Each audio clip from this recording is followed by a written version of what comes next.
क्या आप जानते हैं कि प्राचीन भारत में एक ऐसा रहस्य था जो आज भी अनसुलझा है? जानने के लिए तैयार रहें। इस वीडियो में हम प्राचीन भारत के सबसे बड़े रहस्य के बारे में चर्चा करेंगे, जो इतिहासकारों और शोधकर्ताओं को कई वर्षों से परेशान कर रहा है। इस भाग में आप प्राचीन भारत के विभिन्न रहस्यमय तत्वों, जैसे कि अद्भुत तकनीक, संस्कृति और विज्ञान के बारे में गहराई से जानकारी देंगे। आक्रांता आर्यों का भारत प्रवेश। हम यहाँ जम्बूद्वीप भारत खंड के मूल निवासियों के विरुद्ध आक्रांता आर्यों के संघर्ष युद्ध के पूर्व आर्यों के उदय पर प्रकाश डालना उचित समझते हैं, जिससे पाठकों को विषय वस्तु समझने में सरलता होगी। सभी देशी विदेशी प्राचीन एवं अर्वाचीन इतिहासकारों का मत है कि आर्यों का उदय मध्य एशिया, वोल्गा नदी के मैदानी भाग तथा यूराल पर्वत की तराई में हुआ। यहीं पर इस सभ्यता का विकास आखेट युग, पाषाण युग, लौह युग, पशु युग तक हुआ। उनका कृषि युग अभी न के बराबर शुरू हुआ था। यूराल पर्वत वर्तमान में मॉस्को के दक्षिण में स्थित है। उनकी संख्या वृद्धि होने, साधनों की कमी तथा घुमंतु प्रवृत्ति के कारण इस जाति ने दक्षिण की ओर आज से लगभग 2000 ईसा पूर्व प्रस्थान किया। ये लोग समूह के समूह दजला और फरात नदियों के मैदानी भागों में आकर बस गए। दजला और फरात दोनों नदियां वर्तमान में ईरान तथा इराक की सीमावर्ती हैं। ये लोग यहाँ पर लंबे समय तक रहे। इन घुमंतु प्रवृत्ति के लोगों को पुनः अच्छे उपजाऊ भाग की तलाश में निकलने के लिए मजबूर होना पड़ा। इराक ईरान देशों की सीमा बनाती हुई दजला और फरात नदियों के मैदानी भाग में लंबे समय तक रहने के बाद उनके 3 भाग हो गए। पहला भाग जो आर्य यूनान होते हुए यूरोप की ओर गए। दूसरा भाग जो आर्य कश्मीर के खैबर दर्रे को पार करते हुए सिंध भारत की ओर आए। तीसरा भाग शेप बचे आर्य ईरान इराक में ही रह गए। इस प्रकार आर्य जनजाति के 3 भाग हो गए। हम यहाँ पहले व तीसरे भाग की चर्चा नहीं करेंगे। हमें यहाँ दूसरे भाग की चर्चा करनी है कि इस दूसरे भाग के आर्यों ने भारत में 800 ई पूर्व प्रवेश करने के बाद कैसे संघर्ष किया। यहाँ के मूल निवासियों से उन्हें लोहा लेना पड़ा और प्रवेश पाने का बाद उन्होंने यहाँ की भाषा, संस्कृति तथा धार्मिक क्षेत्र में क्या क्या परिवर्तन किए। भूखी आर्य लोग घुमंतु, खानाबदोश, पशु चरागाहों वाला जीवन जीने के अभ्यासी चरवाहे थे, अतः इन परिस्थितियों ने उन्हें बर्बर, लड़ाकू, बहादुर, क्रूर बना दिया। भारत में प्रवेश करने वाले आर्यों ने योजनानुसार सिंधु नदी के मैदानी भागों, सप्त सिंधु के पश्चिमोत्तर तिब्बत से हिमालय की तराई तक थोड़ा बहुत अपनी जगह बना ली और रहने लगे। इनके पास गाय, बैल, कुत्ते तथा सवारी के लिए घोड़े और खच्चर थे। ये लोग 2 घोड़ों से चलने, 4 यकत पढ़ने पर युद्ध पाले, तीर कमान लकानेक वाली गाड़ी जैसे चामे बी की दे दग 4 थे, कक्साम न ढोने तथा आवश्यक श्रेया आदि थे। ये लोग यहाँ के भी ए रूप में इनके पास लोहे की कह कैंडी गुजर वसर करने का नलगैदानों रो बहुत प्रभावित हुए। गुजर वसर करने के लिए इन्होंने चोरी व लूटपाट भी शुरू किया। आर्य अश्वभ्नित, अंधविश्वास, पघुमतु, वरवर, बहादुर, साहसी तथा लड़ाक थे। साथ ही छल छद्म में प्रवीण भी।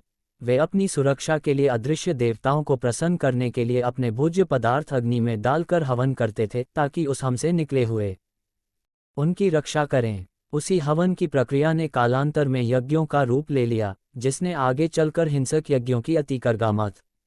इसीलिए वर्तमान समय में भी जाप ब्राह्मण यज्ञों पर बहुत बल देते हैं। यज्ञ भाग पाना करते थे। अनार्य कृषि करते थे, जिसमें पशु, वेल, पनार्य दोनों मांसाहारी थे, पर आर्य यज्ञों में भारी मात्रा में पशुओं की बलि देते थे। उन्हें भूनकर फिर उसके मांस का बंटवारा करते थे। इससे रहा था आर्य चोरी या जबरन अनाया के पशुओं को भी हाँक की रक्षा में अनार्य समूह के समूह जाकर उनके हिंसक यज्ञ का विरोध करते देते थे। पशु के साथ ही हवन के नाम पर खाद्य सामग्री भी भारी मात्रा में जलाते मूल निवासी अनार्य विरोध करते थे।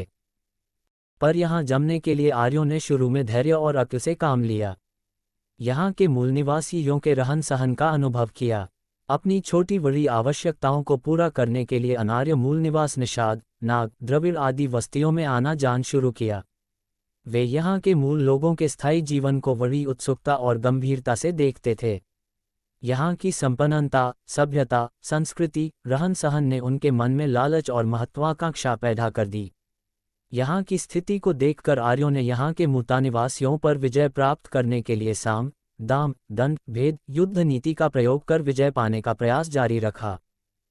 आया एवं अनायों मूल निवासियों के बीच लगभग 00 वर्षों तक देवासुर संग्राम के नाम पर युद्ध हुआ, जिसका उल्लेख प्रथम वार ऋग्वेद तथा बाद के पुराणों में देवताओं तथा असुर का जला हुए तक्षशिला संघर्ष में देखा जा सकता है, जिसे द्विज ब्राह्मण लेखकों ने भावी दया से छिपाने के लिए आरा दैत्य दानव राक्षसों से युद्ध होना यताया 3 दूलनवाक तग 10 बन अत रास भरत रद नरक सतना से संबंधित जातियों के लोग यहाँ थे ही नहीं, कार ही पाहा जाए बवीगिय बेलिए वहाँ न का रहन सहन व सभ्यता बहुत विकसित थी।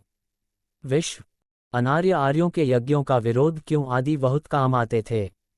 उस युग में आर्य-3 इतिहासकारों ने गाना है कि यहाँ के गुलनियासी जनायों की सभ्यता एवं संस्कृति दुनिया की सबसे अधिक समुन्नत सभ्यतार्जों में से एक थी।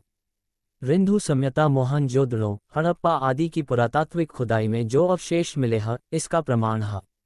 जी इंद्र वेणु के नेतृत्व में चरवर आर्यों ने छल वलरो आर्यावर्त का विस्तार करते धरत कर नष्ट कर डाला। ये भारत ही नहीं, विश्व की सर्वोच्च सभ्यता के पतन की गाथा है। आर्यों में 3 वर्णों का जन्म। आर्यों तथा मूल निवासियों के मध्य लंबे संघर्ष के बाद जब आर्यों ने पूर्ण विजय प्राप्त कर आर्यावर्त स्थापित कर लिया तो उन्होंने समाज व्यवस्था की योजना बनाई। आर्यों के भारत आने के पूर्व यहाँ कोई वर्ण जाति व्यवस्था न थी, किंतु संघर्ष के दौरान ही आर्यों में 3 वर्णी ब्राह्मण क्षत्रिय एवं वैश्य का उदय हुआ। आर्यों में जो वर्ग अनार्यों से सशस्त्र युद्ध में बढ़ कर भाग लिया उसे क्षत्रिय वर्ण की पहचान दी गई, जिन्होंने लड़ाकू वर्ग को युद्ध के लिए मंत्र दे प्रोत्साहित किया, मार्गदर्शन दिया। अनार्यों पर विजय के लिए प्रार्थनाएं की। वह वर्ण ब्राह्मण पुरोहित कहलाया तथा जो वर्ण युद्ध के दौरान सैनिकों तथा पुरोहितों के लिए भोजन सामग्री तथा युद्ध के लिए साजो सामान उपलब्ध कराए वे वैश्य वर्ण कहलाए। इस प्रकार जब लंबे संवर्ग के बाद आर्यों ने उत्तर भारत के मूल निवासियों पर जीत हासिल की, उस समय तक उनमें 3 वर्णों का उदय ब्राह्मण क्षत्रिय वैश्य हो चुका था, जो द्विज कहलाए। अनार्यों में 2 वर्गों का उदय। पराजित अनार्यों मूल निवासियों में भी आर्यों से संघर्ष के दौरान 2 वर्गों का उदय हुआ। आर्यों के आक्रमण से मूल निवासियों का जो वर्ग सम्मुख युद्ध से हटकर जंगलों में जा बसा और आर्यों पर तीर कमान से छापामार युद्ध करता रहा, किंतु आर्यों की पकड़ में नहीं आया, उसे कालांतर में आदिवासी नाम दिया गया। यही मूल निवासी वर्ग अलग संस्कृति का निर्माण कर आदिवासी कहा गया। मूल निवासियों का जो वर्ग आर्यों के साथ लंबे समय तक सम्मुख युद्ध में संघर्ष किया और अंत में पराजित हुआ, इस बहुसंख्यक समाज को आर्यों ने दास दस्यु अनार्य राक्षस असुर दैत्य आदि नामों से संबोधित किया। आर्यों ने उत्तर भारत को जीतकर नर्मदा नदी तथा विंध्याचल पर्वत के उत्तरी भाग को आर्यावर्त नाम दिया। युद्ध के दौरान ही ऋग्वेद के 9 मंडल लिखे गए, जिसमें युद्ध विजय की कामनाएं हैं, जैसे हे इंद्र, हे अग्नि, हे वरुण, हमें श्र पर विजय दो। हे अग्नि, तुम शत्रुओं के नगरों को जलाकर खाक कर दो। हे वरुण, हमें शत्रु की सुंदरियां भोग के लिए दो। उनकी गाय, उनकी संपत्ति और सत्ता हमें प्रदान करो आदि। 0वें मंडल का निर्माण युद्ध के अंतिम काल में लिखा गया, जिसमें पराजित मूल निवासियों के इतिहास को नष्ट कर उन्हें हमेशा के लिए गुलाम बनाए रखने के लिए इस पराजित वर्ग को अपनी वर्ण व्यवस्था के चौथे वर्ण में आर्यों ने विराट हेव रहाकिश मिलकर लिया। ऋग्वेद मंडल 0 सूत्र 10 पत्र 2 में क्षत्रिय जंघा से 10 पैरों हा की कल्पना की तथा उसके मुख रो ब्राह्मण मुहते कत्तों वैश्य तथा पैरों से शूद्र वर्ण की उत्पत्ति होना बताया। इसके वर्द गदर कर्तव्यों का निर्धारण किया गया। शूद्रों का एकमात्र कर्तव्य था ब्राह्मण क्षत्रिय वैश्य की सेवा करना। यही वह आधार है जिससे इस संघर्ष को छुपाने तथा आर्यों द्वारी अनाह को सदैव के लिए गुलाम बनाए रखने की बुनियाद डाली गई।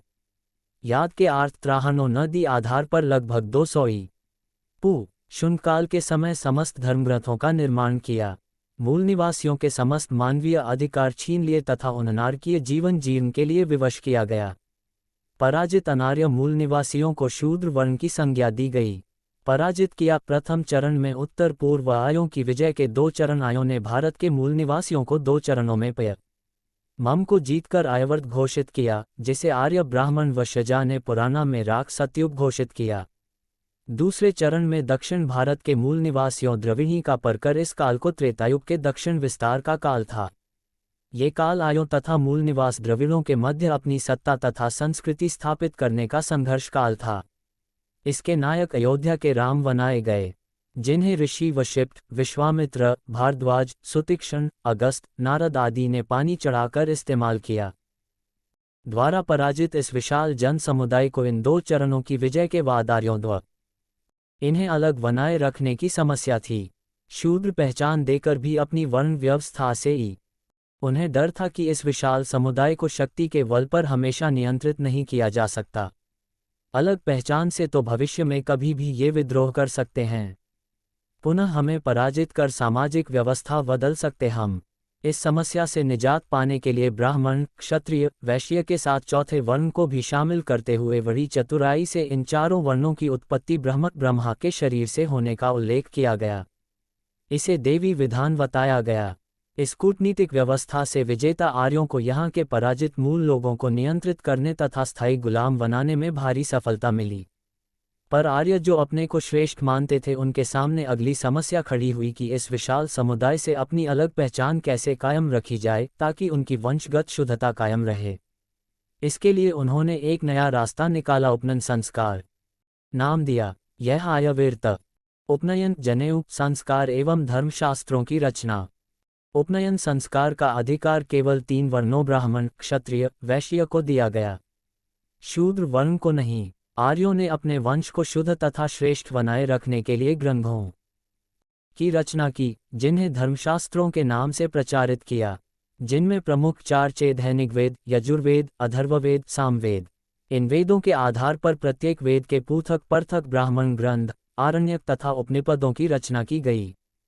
उन ग्रंथों में मूल निवासी शूद्रों को गुलाम बनाए रखने वाली व्यवस्था का विस्तृत वर्णन किया गया। उपनयन संस्कार जिन 3 वर्णों का किया जाता है उन्हें द्विज घोषित किया गया। द्विज का अर्थ बताया कि ब्राह्मण, क्षत्रिय, वैश्य का जन्म प्रथम माता से होता है और देज संस्कार जनेऊ से। दूसरा जन्म द्विजों को ही शिक्षा, संपत्ति, राजसत्ता का अधिकार होता है। शूद्र उपनयन से वंचित किए गए, इसलिए उन्हें शिक्षा, संपत्ति और सत्ता से वंचित किया गया।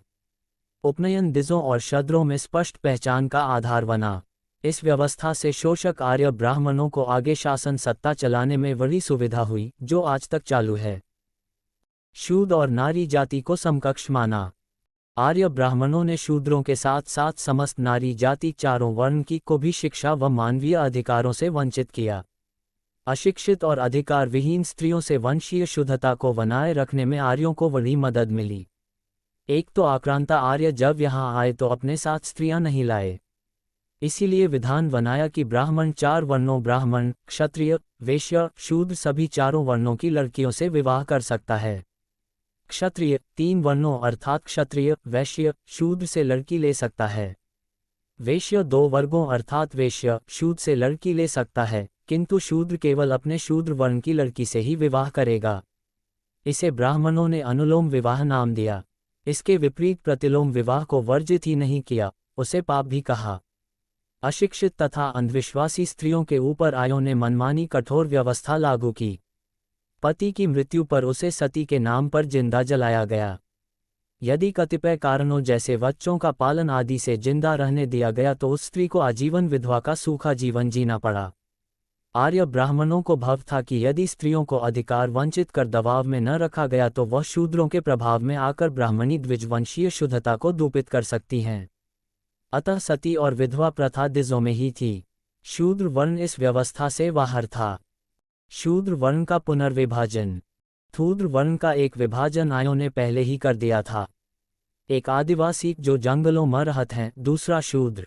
ये शूद्र वर्ण विशाल संख्या का बहुजन समाज है। आर्य इससे उड़ते रहते थे कि यदि इनमें जागरण हुआ और एकता स्थापित हुई तो हमारा रह पाना कठिन हो जाएगा। इसलिए अपनी सुरक्षा हेतु इनका पुनर्विभाजन उनमें फूट डालकर किया। एक सछूत शूद्र, दूसरा अछूत शूद्र। अछूत शूद्र जो वस्ती के बाहर वसाए जाते। गा आएगा में 7 उदयगा बेलकरला आल दीसी दी गईं। ये सुअ, गुर्गी, चक्री, गधे पाल सकत थे, गाय, बेन, घोड़े नहीं। ये दूसरों के जूठन, उतरन और कठिन श्रम कर तिरस्कृत जीवन जीते थे, जबकि सछूत शुद्धों की आर्यों को अपने काम के लिए आवश्यकता थी। उनके थिना आर्य ब्राह्मणों का काम चलना कठिन था, जैसे खेतों की जताई, कृषि कार्य, सिंचाई व फसल के लिए उन्हें कुंवी, काछी, अहीर, माली, लोधी, वागरी आदि नाम दिए गए।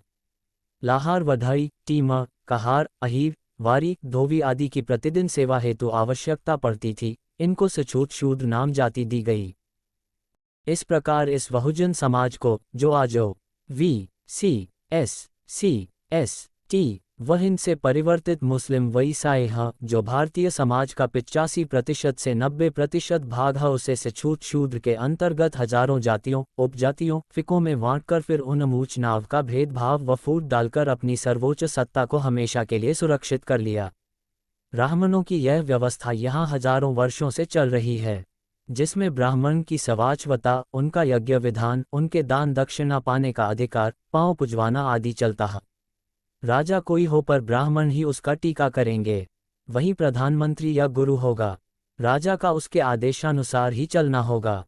पूरा समाज वैसे ही चलेगा जैसा गुरु, पुरोहित, पंडित, ब्राह्मण चलाना चाहता है। उल्लेखनीय है कि तथागत बुद्ध क्रांति 565-483 ईपू के पूर्व समाज में चौथा वर्ण था। इस वर्ण में अछूत सछूत जैसा कोई भेद न था। समस्त पराजित मूल निवासी शूद्र वर्ण ही थे, जिनका विभाजन शुंठकाल में ब्राह्मणों ने किया। फिर राजपूत काल, मुस्लिम काल, अंग्रेजी सत्ता काल तक स्थानीय राजा, रजवाड़े, सामंत इसे चलाते रहे। समय बदला, आज़ादी के संघर्ष के बाद देश आज़ाद हुआ। देशी रियासतें समाप्त हो भारतीय संघ में विलीन हुईं। भारतीय संविधान सभा में डॉक्टर V.R. आम्बेडकर की अध्यक्षता में भारतीय संविधान बना, जिसमें लिखकर घोषित किया गया कि भारतीय नागरिकों में धर्म, वर्ण, जाति, लिंग के आधार पर कोई भेदभाव न होगा। न कोई बड़ा या छोटा, न कोई ऊंच या नीचा, न कोई उच्च वर्ण या जाति माना जाएगा और न ही कोई निम्न वर्ण या जाति का माना जाएगा।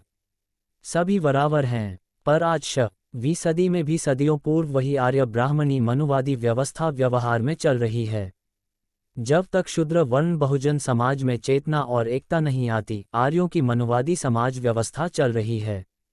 विशेषकर गांवों और दूर दराज अंचलों में ब्राह्मणी व्यवस्था अभी भी हावी है। शिक्षा अब सभी के लिए स्वीकृत है, समय लगेगा, पर जैसे जैसे बहुजन समाज शिक्षित हो, जागरूक होगा, आर्यों की ब्राह्मणवादी व्यवस्था का अंत होगा। समतामूलक समाज व्यवस्था स्थापित होगी, ऐसी आशा हम कर सकते हैं।